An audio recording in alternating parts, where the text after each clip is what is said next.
Okay, Soups, so when I say, so who was he really? That's when you're gonna pop up and... What up, nerds? We're kind of in the middle of something right now, Saul. Cool shirt. Thanks. Where'd you get it? From Wish? Oh, you're being a jerk. You're just jealous that I'm the world's greatest king. Please. Everyone knows I'm the best. And like anyone would ever serve a king with a squeaky voice and bug eyes. How dare you mock the anointed of the mighty Tarkunzas? Is Tarkunzas 4 feet tall as well? If I had my statue legs, I'd be 9 feet tall. And if I had hooves, I'd be a horse. Now get over here and let me see what you... Come on, quit struggling. You gotta figure it out. Saul, quit bullying Soups, please. I'm not bullying. I just want the truth. Hey, stop it! Get away from my grave! I'm not gonna stop. I know that shirt is fake. Cut it out!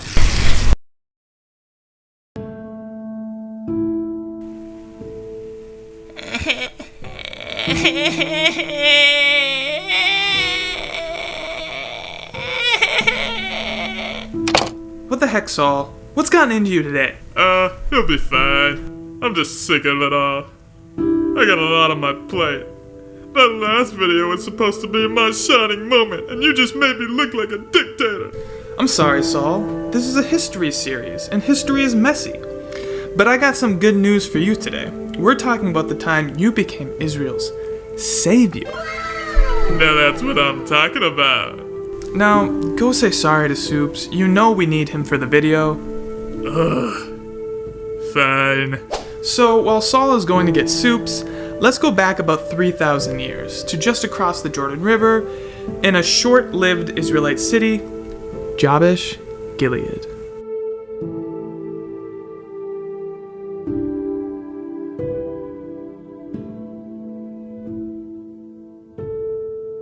At the time of, let's say, around 1000 BC, 1 Samuel 11 states that Nahash, king of the Ammonites, got a little grouchy and started stabbing 2 Israelite tribes, Reuben and Gad, in the right eye socket. Wait, what? But the Bible just says he threatened to blind them. He didn't actually do it. See? And I, Nahash, will make a treaty with you, only on the condition that I gouge out the right eye of every one of you, and bring disgrace on all Israel. Wrong. Well, at least according to the Dead Sea Scroll versions of the text, which we call 4Q Samuel A. In 4Q Samuel A, we find a different story where Nahash had already blinded a multitude of Israelites living in the Transjordanian region. And Nahash, king of the Ammonites, surely oppressed the sons of Gad and Reuben as he desired it.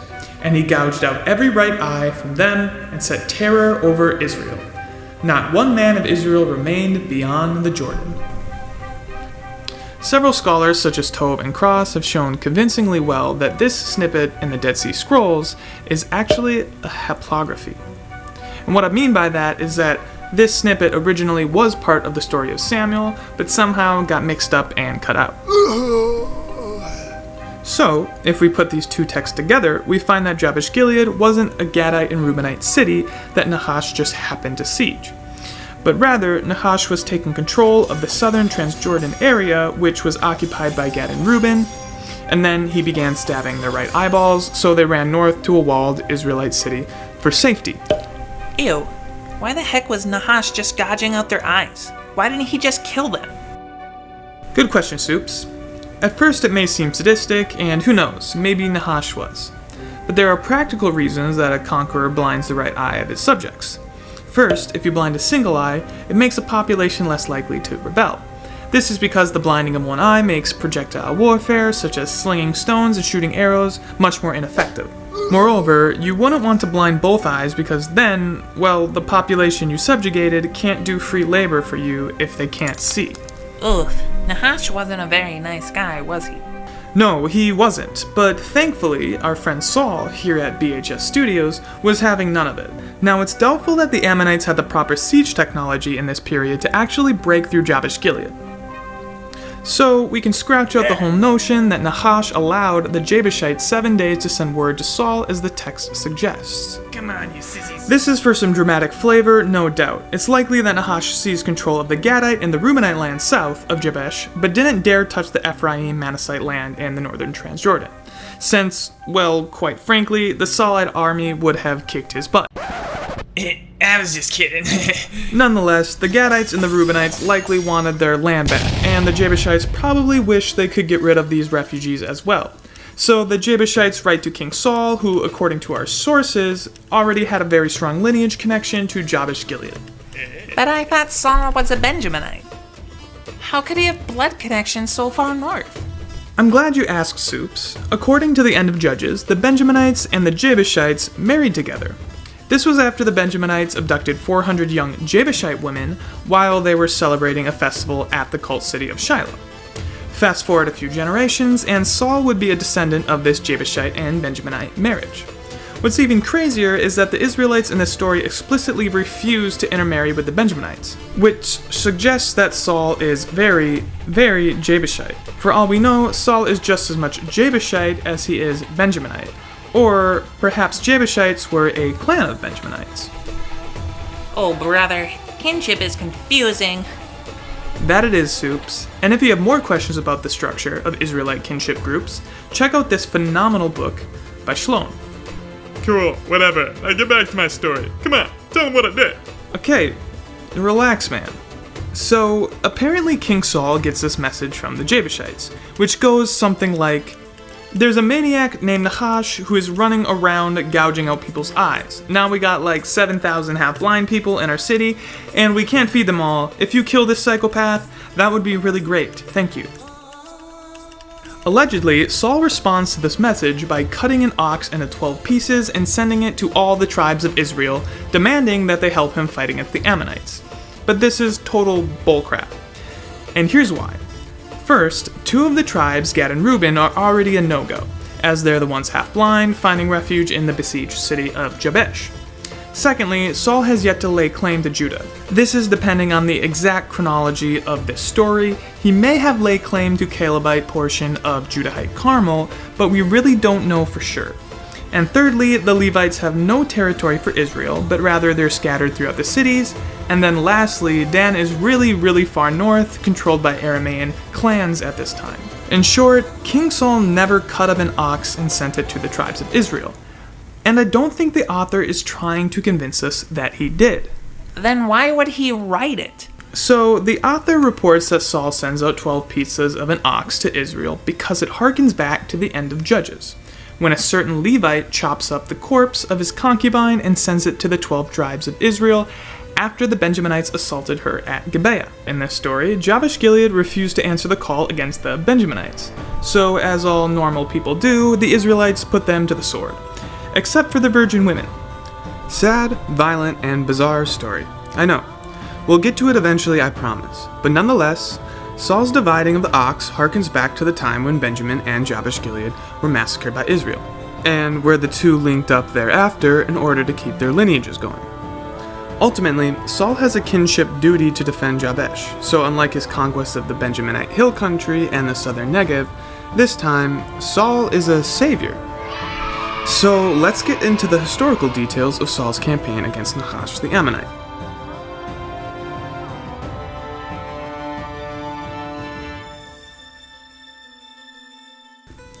First, Saul rallies his men at Bezek. This is the likely rendezvous point, considering Bezek is directly across from Jabesh Gilead on the other side of the Jordan River. His muster of troops at Bezek is very important for figuring out the geography of Jabesh Gilead, because we actually don't know where the city is situated exactly. There are 2 likely candidates, Tel Abu al-Karaz here, and Tel al-Maklub somewhere over here. Originally, Maklub led the charge as the modern site of Jabesh Gilead, but following Peter Fisher's excavations at Tel Abu al-Karaz, it seems that the focus has shifted to Tel Abu al-Karaz. I personally think that Jabesh Gilead was modern-day Tel Abu al-Karaz for several reasons. First, it was walled during Saul's period. This is very important considering how scarce the number of walled cities were in ancient Israel at this time.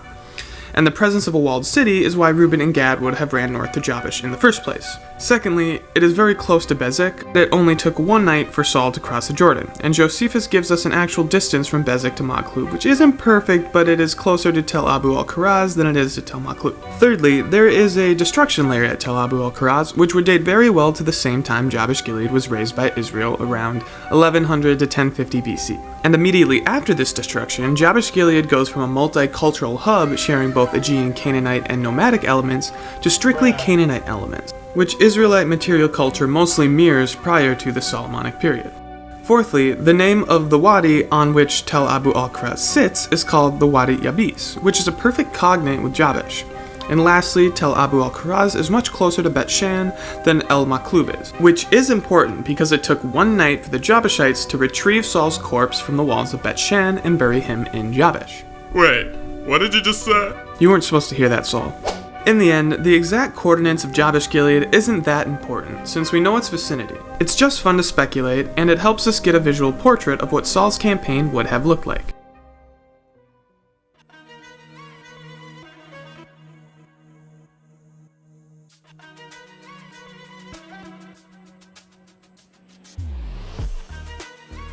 First Samuel 11 states that Saul crossed the Jordan where he camped against the Ammonites.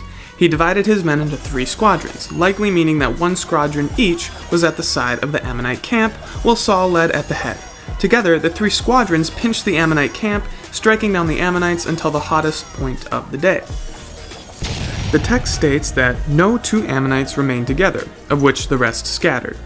Interestingly enough, unlike the Philistine and the Amalekite battles in 1 Samuel 13 through 15, the Ammonite battle is not a holy war. Saul didn't attempt to chase down the Ammonites, nor kill the remainder. We're also given no information of whether Saul killed the Ammonite king Nahash. In 2 Samuel 10, we hear that Nahash died sometime afterward the events of, well, we don't really know. It's quite possible that Saul killed Nahash, since we don't know the exact amount of time between Saul's victory over Ammon and Saul's death at Mount Gilboa during his battle in the Jezreel. There is a good chance, too, that if Saul had slain Nahash, David's scribal circle would have left it out, particularly because David was an ally of Nahash, which probably didn't look too good to a majority of the Israelites' eyes.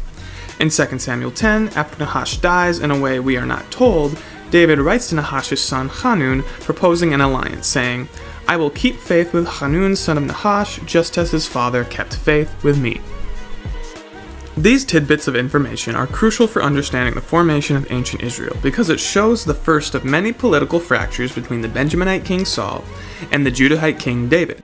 Saul was an enemy of Nahash, the Ammonite king who attacked Gad, Reuben, and likely the Benjaminite city, Jabesh Gilead. However, King David was an ally to Nahash, which probably means that Benjamin, Gad, and Reuben were inherently his enemies. That's 3 tribes of Israel alone that David was pitted against. Not to mention, David at one point belongs to the court of the Philistine king Achish, a staunch enemy of King Saul. This is all very cool because Saul's delivering of Jabesh Gilead shows a web of political entanglements that will inevitably lead to a war between Judah of David and Benjamin of Saul that culminates in 2 Samuel 2-4. Given that Saul apparently musters 30,000 Judahites at Bezek just before his attack against the Ammonites, I like to think that Saul's Ammonite campaign is actually after 1 Samuel 13-15, even though the redactor places it first. I think this is because Saul would not have gained these Judahite forces until after his alliance is made with Calebite Judah in 1 Samuel 15, when he musters Judahites at Telaim and later erects a victory monument of himself at Carmel of Nabal, the Judahite, who, just like Jabesh, is a later enemy of King David. So many names, my head is spinning. Oh yeah, this is definitely a web, and it gets even more tangled the further we get into the book of Samuel. But I want to stress, like I do in my other videos, that this is the reality of ancient Israel prior to King Solomon. The whole 12-tribe nation is a later reality imposed on the time of Judges and Samuel. It wasn't that simple, simply because these tribes did not share all the same alliances. So, when a foreign ally of one tribe attacks another tribe, all Sheol breaks loose. This reality is explicitly depicted in the Judges 5 hymn, often labeled the Song of Deborah. Deborah sings a hymn to Yahweh after some Israelite tribes defeat King Sisera, a vassal of Hatzor. But in her hymn, she also publicly calls out the so-called Israelite tribes that didn't come to aid in the fight. This same fear is shown in 1 Samuel 11 when Saul threatens to destroy the livestock of any Israelite tribe that does not aid in his battle against the Ammonites. My guess is that certain clans of certain tribes, perhaps Calebite Judah, was allied with both Saul and Nahash, so when they received a plea from Saul, they had to make a tough choice with whom to ally. In hindsight, King Saul was the better choice, but we will also find that in the later war between Judah and Benjamin, the tables turned. So what did King Saul's success over Ammon and his aid to Jabesh actually do for his rise into kingship? Scholars have argued that Saul was not yet king when he saved Jabesh from Ammon. They base this off the notion that 1 Samuel 11 is Saul's first true military campaign in which after Saul renews his kingship at Gilgal. Other scholars have pointed out too that if Saul was truly king during his Jabesh-Gilead battle, he would not have had to threaten the Israelites via a mutilated cow to recruit them. The problem with the latter is that, as I noted above, the division and delivery of the ox was simply a literary motif that was executed to remind the reader of the end of Judges, where, ironically, Benjamin and Jabesh were attacked by the Israelites, and the former two intermarried. Furthermore, in 1 Samuel 11, when Saul receives a letter from Jabesh-Gilead, he is plowing the fields in his newfound city, Gibeah of Saul. I agree with Hutton's argument that Gibeah of Saul refers to the hill that Saul conquered and made his capital in 1 Samuel 13 through 14, implicitly, during the assassination at Geba and the battle at Michmash. Even if Hutton is wrong, we will still have to live with the fact that Saul is dwelling in a place called Gibeah of Saul, when Jabesh calls for his aid in 1 Samuel 11. Gibeah of Saul is not an indigenous name, but rather a name that Saul imposes on the hill whence he made it his capital of his embryonic kingdom. The renaming of cities is something that kings do all the time in the ancient world. All we have to do is turn a few pages to find David's capture of Jerusalem, where immediately after David deports the Jebusite population, he renamed the Acropolis the Citadel of David. Moreover, given that Saul recruits Judahites for the fight against Ammon, I'm swayed to believe that 1 Samuel 11 also comes after Saul's Amalekite campaign in 1 Samuel 15, where he makes his claim over the Judahite clan of Caleb and musters Judahite troops at Telaim. Thus, the literary chronology of Saul's campaigns can be arranged historically in this way here. Saul makes his presence known as the new big bad in the region when he takes the formerly Philistine-controlled Gibeah territory. He then recruits the Judahites further south, cuts off the southern Philistines and Amalekites from the Araba copper and textile exports, and then later pushes into the central Transjordan region, driving out Ammon from the trade going through the legendary King's Highway. Therefore, it's clear to me that Saul was well into his kingship when the Jabushites called upon him for aid. Strangely, the kingship connections between Saul and Jabesh may suggest that Saul defended Ammon as a patrimonial responsibility, rather than an economic advantage alone. Sure, there probably was an economic advantage given the agricultural richness of the Jordan Valley and the Jezreel Valley that is directly across the way from Jabesh. Perhaps by this point Saul's army has grown big enough where he needs a lot of food, and so making alliances with Israel's green areas and providing defense in return was a plus for both parties. This may be why, in the end of 1 Samuel, we find Saul leading a charge against the Philistines in the Jezreel Valley. Yet, we are never told before how he got any of this land. But oops, I'm speaking too soon. Saul's final stand in the Jezreel Valley will be in our next video, and sadly will be the last time we see our famous himbo in action. Wait, what did I just hear? Alright, we will stop there today. Thanks so much for watching this video. If you had as much fun as I did, don't forget to subscribe, and you will be notified about our next video on Saul, specifically his final stand against the Philistines.